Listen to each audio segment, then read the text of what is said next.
નમસ્કાર મિત્રો, હું છું ગોપાલ ઇટાલિયા, 87 વિસાવદર ભેસાણ જુનાગઢ ગ્રામ્ય વિધાનસભા મત વિસ્તારનો આમ આદમી પાર્ટીનો ઉમેદવાર. આજે 25મી મે 2025 સારી તારીખ છે. 25/5/25 ભારતના ચૂંટણી પંચે આજે પેટા ચૂંટણી જાહેર કરી છે.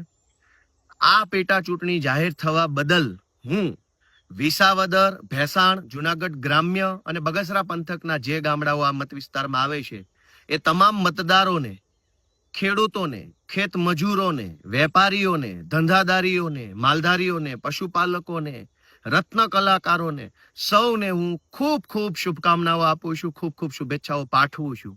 કારણ કે આપણા વિસાવદર ભેસાણ જુનાગઢ ગ્રામ્ય મત વિસ્તારમાં છેલ્લા 2-2.5 વર્ષથી ધારાસભ્ય નથી, જનપ્રતિનિધિ નથી. કારણ કે ભાજપે છેલ્લા 2 વર્ષથી ચૂંટણી થવા દીધી ન હતી, અને ચૂંટણી ન થવા દીધી એટલે આપણા વિસ્તારમાં છેલ્લા 2-2.5 વર્ષથી ધારાસભ્ય નથી.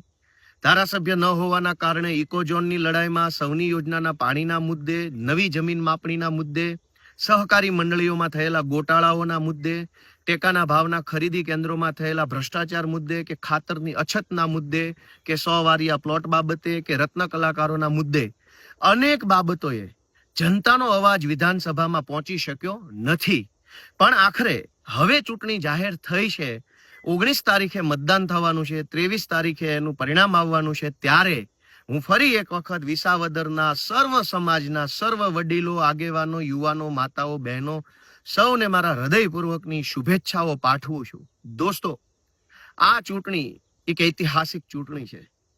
એક તરફ ભાજપની સત્તા છે, ભાજપના પૈસા, ભાજપની પોલીસ, ભાજપના ગુંડા, ભાજપનો બધો જ પાવર છે.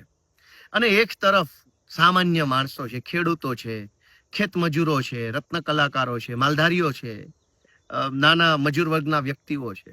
એક બાજુ પાવર છે, સત્તાનો પાવર છે, એક બાજુ જનતાની તાકાત છે.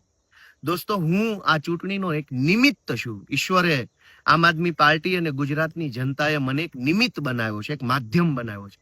વાસ્તવમાં આ ચૂંટણી હું નહીં, વિસાવદર ભેસાણ જુનાગઢ ગ્રામ્યની જનતા લડે છે. તાનાશાહી સામે, ભ્રષ્ટાચાર સામે, ગુંડાગીર્દી સામે જનતા ચૂંટણી લડે છે. હું વિસાવદર ભેસાણ અને જુનાગઢ ગ્રામ્યના સૌ મતદારોને 2 હાથ જોડીને વિનંતી કરું છું કે આ ચૂંટણી તમારી લડાઈ છે. આ ચૂંટણી તમે લડી રહ્યા છો. આ ચૂંટણીનું પરિણામ તમારું ભવિષ્ય નક્કી કરનારી પરિણામ રહેવાનું છે. અને એટલે હું માત્ર નિમિત્ત છું, હું નથી આ ચૂંટણીમાં, પણ મને તમારા બધાનો પ્રેમ મળે, આશીર્વાદ મળે એવી હું આશા રાખું છું. દોસ્તો, આ વિસાવદર ભેસાણ જુનાગઢ ગ્રામ્યની ચૂંટણીની અંદર સત્તાની તાકાતનું વરવું પ્રદર્શન ભાજપ કરશે. હું તો બહુ નાનો માણસ છું, સામાન્ય માણસ છું, ગરીબ પરિવારનો વ્યક્તિ છું, પણ મારી હિંમત મોટી છે, મારો અનુભવ, મારી આવડત, મારી ક્ષમતા મોટી છે.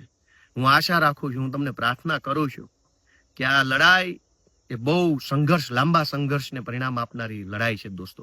અને એટલે વિસાવદર ભેસાણ અને જુનાગઢ ગ્રામ્યના સૌ મતદારો, આ તમે ચૂંટણી લડો છો, તમારે બૂથ સંભાળવાનું છે, તમારે જ મતદાન કરવાનું છે, તમારે જ સભા, તમારે જ મીટિંગ, બધી જ લડાઈ આ તમારી લડાઈ છે. હું આ લડાઈમાં નિમિત્ત બનીને ઉમેદવાર તરીકે આવ્યો છું. મને આપનો પ્રેમ મળશે, આશીર્વાદ મળશે એવી મારી આશા છે. અને આ સાથે સાથે દોસ્તો, એક વાત ખાસ એ જણાવવાની કે ગઠબંધનને લઈને અનેક પ્રશ્નો સર્જાયા છે. હું એના ઉપર કોઈ ટીકા ટિપ્પણી કરવા નથી માંગતો, કેમ કે એક રાજકીય પાર્ટી અને બીજી રાજકીય પાર્ટીનું ગઠબંધન હોય કે ન હોય, પણ જનનું બંધન થઈ જાય, જનબંધન થઈ જાય. વિસાવદર ભેસાણ અને જુનાગઢ ગ્રામ્યના ખેડૂતો, ખેત મજૂરો, માલધારીઓ, વેપારીઓ, રત્ન કલાકારો એકબીજા સાથે જનબંધન જો કરી લેશે અને સર્વે સમાજ ભેગો મળી એક અવાજે, બુલંદ અવાજે બોલશે કે વિસાવદરમાં માત્ર ને માત્ર ગોપાલ ઇટાલિયાને જીતાડવો છે, તો દોસ્તો, ગઠબંધન હોય કે ન હોય, ભાજપની સત્તાની તાકાત હોય કે ન હોય, ભાજપની પોલીસ પૈસાની તાકાત હોય કે ન હોય, જનબંધનથી એટલી મોટી તાકાત, જનબંધનથી વધુ તાકાત કોઈની હોઈ શકે નહીં. વિસાવદરના ગામે ગામ જ્યારે હું મિટિંગમાં ગયો ત્યારે લોકોએ એક બાહેધરી, એક આત્મવિશ્વાસ સાથે મને એક ખાતરી આપેલી છે કે આ ચૂંટણીમાં જનબંધન કરશે અને જીતાડશે. તો ફરી એક વખત વિસાવદર ભેસાણ અને જુનાગઢ ગ્રામ્યના સૌ મતદારોને ગોપાલ ઇટાલિયા તરફથી હૃદયપૂર્વકની શુભકામનાઓ.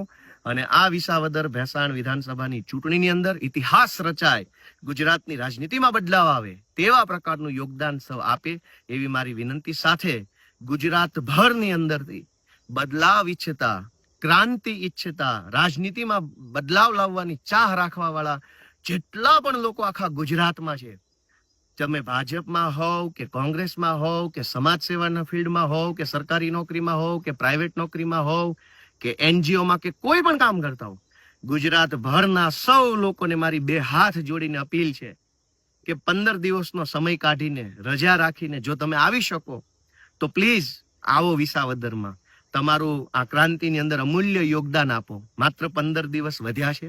આ 15 દિવસમાં ગુજરાતભરમાંથી લોકો આવી અને ક્રાંતિની મશાલ પ્રગટાવી એવી આશા સાથે જય કિસાન, જય જય ગરવી ગુજરાત.